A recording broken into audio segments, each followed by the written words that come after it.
H-1B visa is a temporary work visa granted by the U.S. Citizenship and Immigration Service (USCIS) for people who work in specialty occupation jobs that require at least 4 years bachelor degree in the specific field or equivalent experience.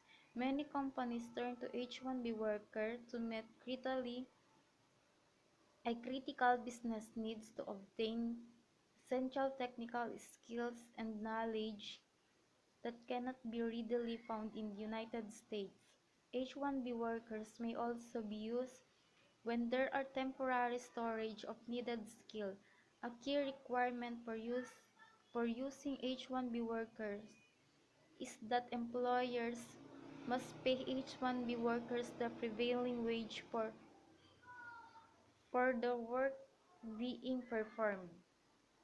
Since 2004, the cap has been set at 65,000 with an additional 20,000 visa available for foreign graduates of U.S. universities with an advanced degree. The cap only applies to certain IT professionals such as programmers and engineers at private technology companies. A large number of foreign workers are exempt from the cap, including scientists hired to teach at American universities, work in government research labs, or works non-profit organizations. H1, H1B applications processes. Most companies make ethical hiring decisions based on how well an applicant fulfills the job qualifications. Such companies consider the need to obtain an H-1B visa after deciding to hire the best available candidates. To receive an H-1B visa, the person must have a job offer from employer who is also willing to offer sponsorship. Once a decision has been made to hire a worker who will require an H-1B visa, an employer must be in the application process. There are two application stages: the Labor Condition Application (LCA) and the H-1B visa application. The company files an LCA with the Department of Labor (DOL) starting the job title, the geographic area in which the worker is needed, as well as the salary to be paid, the DOL's wage, and our division reviews the LCA to ensure that the foreign workers' wage will not undercut those of ethics of IT organizations American worker. After the LCA is certified, the employer that then apply to the USCIS for the H-1B visa, identifying who will fill the position and starting the person's skills and qualification for the job. H-1B workers instead of U.S. workers.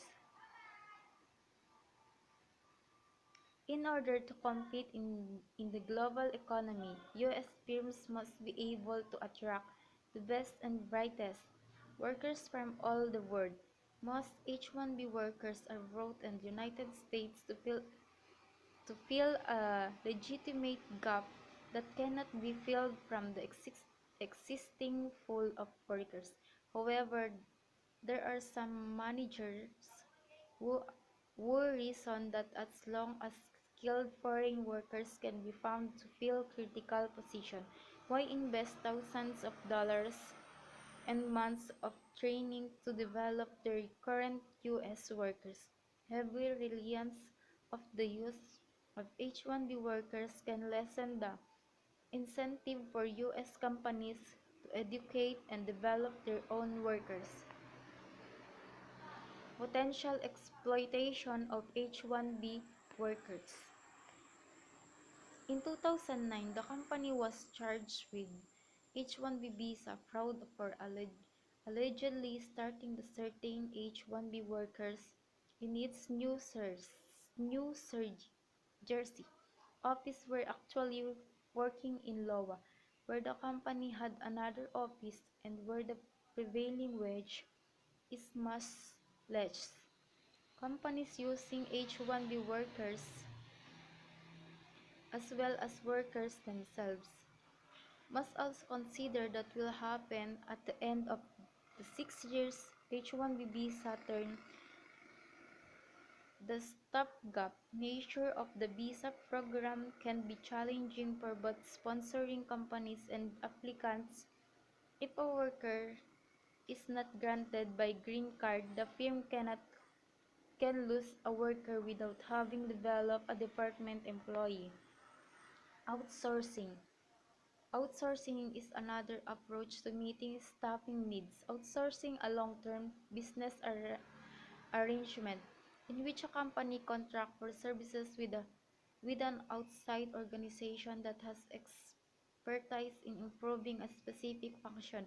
A company may contract with an organization to provide services such as operating a data center, supporting a telecommunication network, or staffing a computer help desk. In, in the 1970s, IT executives started the trend toward outsourcing as they began to supplement their IT staff with contractor and consultant. This trend eventually led to companies outsourcing entire IT business unit organization such as Accenture Electronic Data System and IBM, which could take over the operation of a company data center as well as perform other IT function. Offshore outsourcing. Offshore outsourcing is a form of outsourcing in which the services are provided by an organization whose employees are in foreign country. In addition, companies can reap large financial benefits by reducing labor costs through offshore outsourcing. As a result, and because a large supply and experienced IT professionals is readily available in certain foreign countries, offshore outsourcing occurs frequently in the IT field. A 2010 survey indicated that 93% of multinational companies had undertaken some sort of IT outsourcing project. American Express, Compaq, General Electric, IBM, Microsoft, Motorola, Shell, Print, and 3M are examples of big companies that employ offshore outsourcing for functions such as help desk, support, network management, and information system development. Pros and cons of offshore outsourcing. Wage on American workers might one considers low percents and excellent salary in many other parts of the world, and some companies feel they would be foolish not to exploit such an opportunity. The cost advantage for offshore outsourcing to India used to be 1 or more. You would there 6 Indians IT workers for the cost of 1 US IT workers. The cost advantage is shrinking, and once it reaches about 151, the cost savings will no longer be such of an incentive for US offshore outsourcing to India. Another benefit of offshore outsourcing is its potential to the dramatical speed of shore app software development efforts. For example, the state of New Mexico contracted the development of a taxi system to Sintel, one of the first U.S. firms to successfully launch a global delivery model that enables workers to work on a project clock, with ethical teams working from network facilities in different time zones. Sintel executive a virtual 24-hour workday that saves its customer money, speeds projects to completion, and provides continuous support for key software applications. Outsourcing. Strategies for successful offshore outsourcing. Expertise in technologies involved in the project. Project manager speaks native language of employer, large staff available, state-of-the-art telecommunications setup, high quality on the site managers and supervisor. So sa offshoring, outsourcing, kailangan yung alam mo kung ano yung teknolohiya na ginagawa mo, kabilang na yung kung anong project yung ginagawa mo. So isa 'yon sa mga strategy kung para maging matagumpay sa sa offshore outsourcing. So, yung pangalawa is project managers speak native language of employers. So, kailangan naiintindihan ng mga employer kung ano yung mga ginagawa nyo. Tapos, kailangan din yung mas maraming tauhan na kailangan para maging successful ang offshore outsourcing.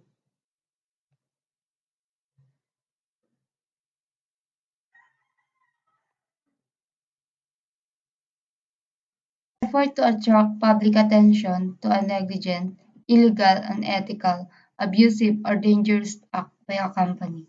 So, whistleblowing, ito yung meron silang isang tao sa isang kakompetensya nilang kumpanya at yun yung nagsasabi kung ano yung sekreto dun sa kumpanya na yun. The whistleblower usually has personal or special knowledge, risks own career, might even affect lives of friends and family, must choose between protecting society and remaining silent. Sa whistleblower, ito yung mga tao na karaniwan ay may personal or special na kaalaman.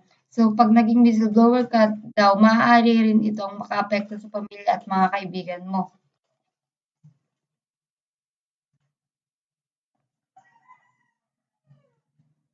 Blowing. False Claims Act, Lincoln Inc. Law, enacted during the Civil War, enticed whistleblowers to come forward, offer the share of the money recovered. Key term provisions allow private citizens to file in name of government. Violators are liable for three times the dollar amount the government is defrauded. Provides strong whistleblower protection. Complexity requires advice of an attorney.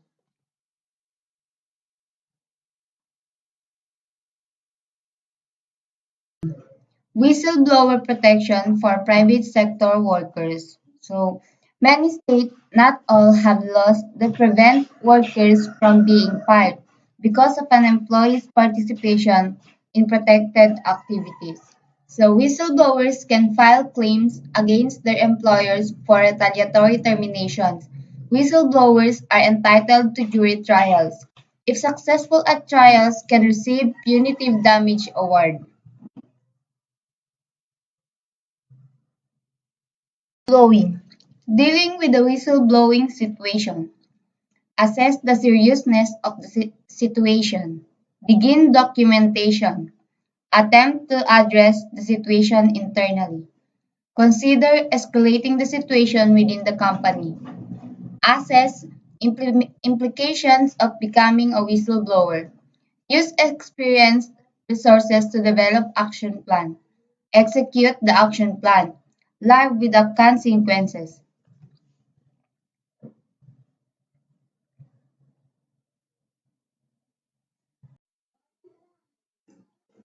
Green computing. To manufacture truly green products, companies must produce products that requires less electricity, reduce the amount of hazardous materials used, increase amount of reusable or recyclable materials, help consumers dispose of their products in an environmentally safe manner at the end of the product's useful life.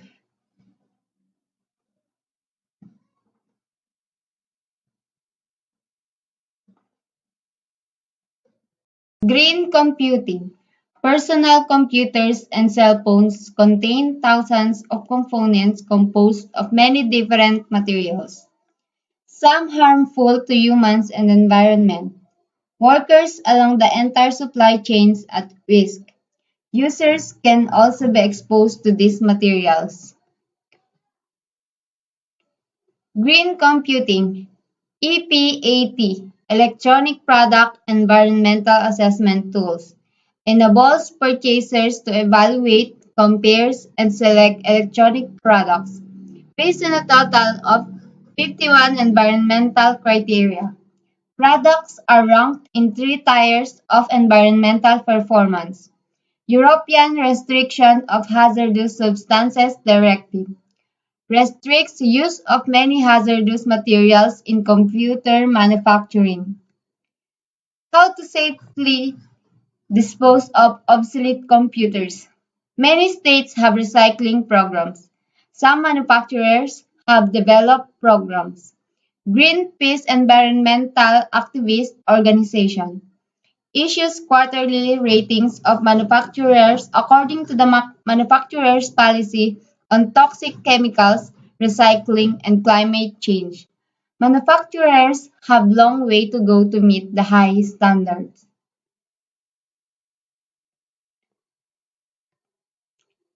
ICT Industry Code of Conduct, Electronic Industry Citizenship Coalition, EICC, promote common code of conduct for ICT industry, focuses on the areas of worker safety and fairness, environmental responsibility, business efficiency. Coalition membership is voluntary. Code of conduct defines performance, compliance, auditing, and reporting guidelines across five areas of social responsibility. ICTC, ICT Industry Code of Conduct, guiding principles of social responsibility. Labor must uphold the human rights of workers. Health and safety must provide safe and healthy work environment. Environment adverse effects minimized. Management system ensures compliance with the code. Ethic must uphold the highest standards of ethics.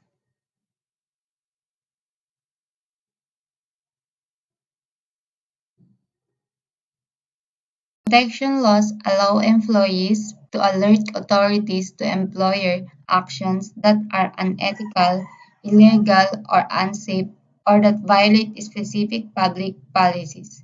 No comprehensive federal law.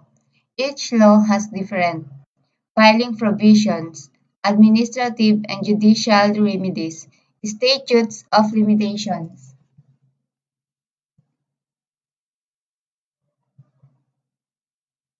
Vignette, a picture such as an engraving or photograph that shades of gradually into the surrounding paper. The pictorial part of a post-page stamp design as distinguished from the frame and lettering. Each defines autonomy G tough pill to swallow. It would seem this phrase first started out simply as a pill to swallow, and then later the adjectives hard and bitter were added to it. I say this because the oldest version of the expression that I could find is the version without the adjectives. For example, an English poem from the 17th century, John Dryden, punished a work of his in 1668 called Essay of Dramatic Poesy. Key ethical issues for organizations. Some professions, such as healthcare and the law, have a clear code of ethics that spell out that a person should and should not do it in certain situations. However, a great many of other professions don't have guidelines to help someone navigate tricky situations. It's then up to each of the organization or even each person in some cases to decide how to handle ethical issues. The need for non-traditional workers. Companies use contingent workers for the need for non-traditional workers. Companies use contingent workers for job situations in which an individual does not have an explicit contract for a long-term employment. Contingent workers includes independent contractors and temporary workers. Companies use contingent workers when they have an increased need for personnel. Temporary staffing firms recruit, train, and test job seekers in large range of job skills. Temporarily work appeal to most people who want and or need the flexibility in their work schedule. This also gives them more job experiences. This means employees may have more skills. Employers sometimes transfers all or part of its workforce to another firm. Contingent workers are defined as freelancers, independent contractors, consultants, or other outsourced and non-permanent workers who are hired in a proper project basis. They can work on site or remotely. Contingent workers are highly skilled experts in their fields. So, yung pagkakaintindi ko po dito, yung mga contingent workers, sila yung mga independent na not, hindi po ano yung kanilang trabaho, not permanent. As if, kinukuha lang po na sila if needed by some firms. Advantages of using contingent worker. Cost saving, getting benefits like holiday pay, and etc. Ease administrative burden, better job security for your full-time crew, improve recruiting activities. Disadvantage of using contingent workers, training difficulties, very challenging to provide. So, yung training na binibigay sa mga contingent workers, not so necessary para mabigay sa kanila. Talagang may pagka-difficult kasi di sila permanent para bigyan ng train o ipag-train. Transiency and dependability issues, legal and compliance issue. Deciding when to use contingent workers. Do let them decide how much to charge for each project. So, yung mga contingent workers po natin, sila yung ano ng amount kung ano yung bibigay sa kanila per project na ipapagawa ng firm. Do let them decide how much to charge for each project. Do allow them to choose their own work location, methods, and work hours. So, sila po yung bahala kung anong oras sila, hanggang anong oras sila, tapos saan sila magagawa, kung anong gusto ng project na ano yun. Do permit them to work for other clients. So, kailangan po din nilang makipag-negosasyon sa ibang clients, not just one client. Do let them delegate tasks to their subcontractors or employees.